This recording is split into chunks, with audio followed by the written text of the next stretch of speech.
right ahead. Thanks, Coach. Appreciate you coming Sure. over. Y'all fire away with questions for Coach. Practice starting tomorrow, and then Stegmania a week from Friday. Well, just first off, Coach, just how far along are you going into your first practice, kind of where you would hope you would be right now? Well, I think the only thing that's going to really change for them tomorrow is they're going to be in their official practice gear rather than just Georgia gear, and it'll probably be a little bit longer, but we're going to try to stay on the pace that we're on. I think we have a pretty solid rhythm and a lot to learn, and anytime you've got a situation where there's so much teaching of what you're trying to get accomplished and then the repetition of it so that they absorb it, I don't want to get away from that. And I think the most important thing is that we stay in that rhythm and not try to overdo it. And I think the biggest thing this time of year, because it's going to be a change of the time frame, is that you don't put it all in at once like that. It's not all of a sudden where we go from working out for an hour. I think the longest we've been together is an hour and 20 minutes on the court at one time. I don't want to all of a sudden turn it into 2.5 hours first couple days. So I think just really staying true to that is important, and keep them on the pace they're on. Is this the earliest y'all started, and do you like starting, having the extra time? Well, it's all been the earliest for me. August 13th was the earliest we've ever been back to school. And we got started right away with that week with 4 workouts. So I don't mind it. I think it's all how you pace your team. And I think that's the most important thing. It's early. Certainly when I'm outside, it doesn't feel like it's basketball season. Today a little bit, but the other days, we're trying to get used to that. But again, we've tried to really make this step-by-step process, you know, throwing different things at them, having certain things that we're doing every day. And I think we've got to keep making sure that we're doing that. But I don't mind it at all. How's their progress? Are they showing good progress? I think so. I think every time, you know, right now, every time we get away from making sure that we're shooting the ball in a real consistent rate, you see it. And I think that just goes to show we've got a ways to go right now. I mean, this team last year was, I think, 326 out of 351 when it comes to shooting the three-point percentage.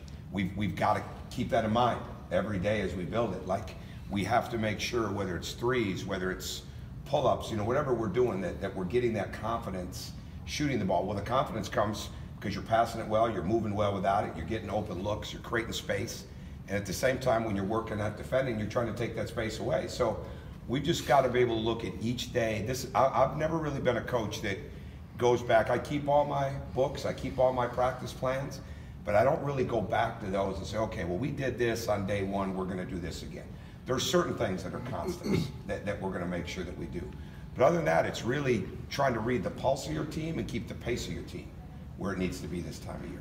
What is the pulse of this team, and how have you adapted what you do to that? I love working with them. I mean, their attitudes, I mean, I've said this from the beginning here. I mean, they're outstanding young men. I mean, and I know we haven't doled out any playing time yet, but I mean, they are really, really good people. They work, they care. Now that mental toughness that comes from being fatigued, the duration of going through something, going through even more competitive situations, you know, that plays in to it, making sure that we're gaining that.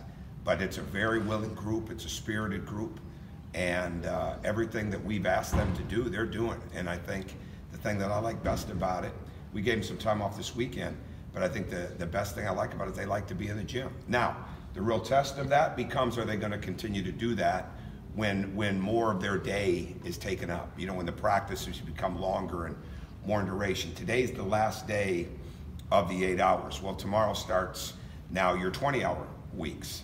And so how will they handle that? Because the separation in a team is, will they continue to stay committed to what they've got to get better at, even when your practices are taking up more of their time. So that's important to me.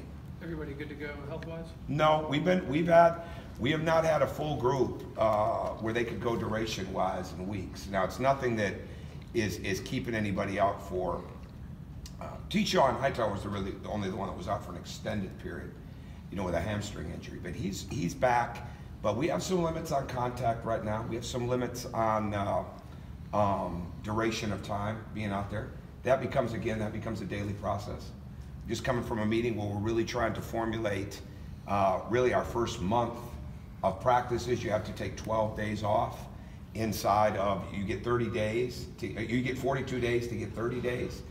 And I know we start tomorrow, but it's already almost too soon for that, because you really never know on a day-to-day basis who you're really going to have. And then we haven't even started the full practices yet. But we're always trying to adjust, and it's not the first time we've done it. And it's important. I think I'm trying to get used to these new time management rules. I'm trying to get used to the allocation of time that we have, getting the schedule out the way that we need to do it. Finding those 12 days shouldn't be hard, but it can be, because you get into the rhythm of practice and you don't want to give it up. But the most important thing is you got to keep remembering that it's a very, very long season. And we've been in school since August 13th, and really they only had about 2 weeks off where they weren't with us before that, because we had a really good 8-week session, which we've talked about in the summer. So with that, you got to keep that in mind as you're working through, the times where they're banged up or the times where they're not 100%, and just keep giving the opportunity to somebody else to take advantage of it, but not lose sight of the guy that is injured or banged up, and do what you can to help him get better too. Going back to shooting a three, Tyree seems to be a guy that would fit that. What have you seen out of him, and how is he adapting to your system? They all need to fit it. No, I'm serious. I mean, they all need to fit it. We work on it with everyone.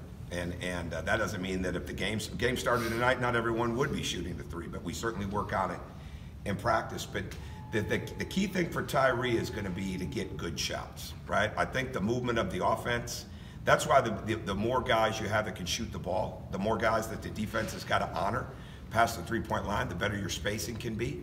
I think Tyree is going to be big in a situation of not only his being able to shoot the ball, but his being able to even move better without the ball, and to find it in different places. And we want to utilize the three-point line. We want to shoot the three, but we can't hang out at the three. It's like when you run on the break. If you just run to the wing, you've killed your spacing. If you're running for a layup and then you get to the corner, you've increased your spacing. I think getting guys comfortable with that, the constant movement that goes into that. And you asked about him. I think he's a key guy for that, because he's going to have the ball in his hands, but there's also going to be many times inside of a possession where he doesn't. And I think the ability to really have a good balance of off the dribble, without the dribble, on the catch and shoot, on the cut, those type of things are important. And we've got to really monitor that in practice and see who's progressing there. Anybody else in particular really kind of picked up your system and what you're trying to do, maybe more so than others right now? I don't know if I could answer. I think they've all done a pretty good job with that. But again, we're not this is not 300, 400 level type stuff we're at yet, with them. I mean, it's really trying to get them to a place where they're comfortable, where there's retention, and where they see, how it applies to their game and how it applies to everybody else. So it's really a lot of that. We haven't done a ton of things. I think this is going to be the real difference makers, who can do it under the pressure of live defense consistently and constantly on a day-to-day basis, because that's where your capabilities are only as good as the consistency you bring to them. And so, like right now, we're building the capabilities and trying to work on that.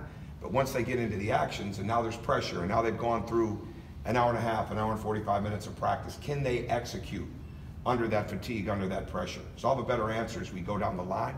But I'm not disappointed in anyone whatsoever. And the surprise for me has been on how all of the freshmen have really picked things up. And that's been really good for us.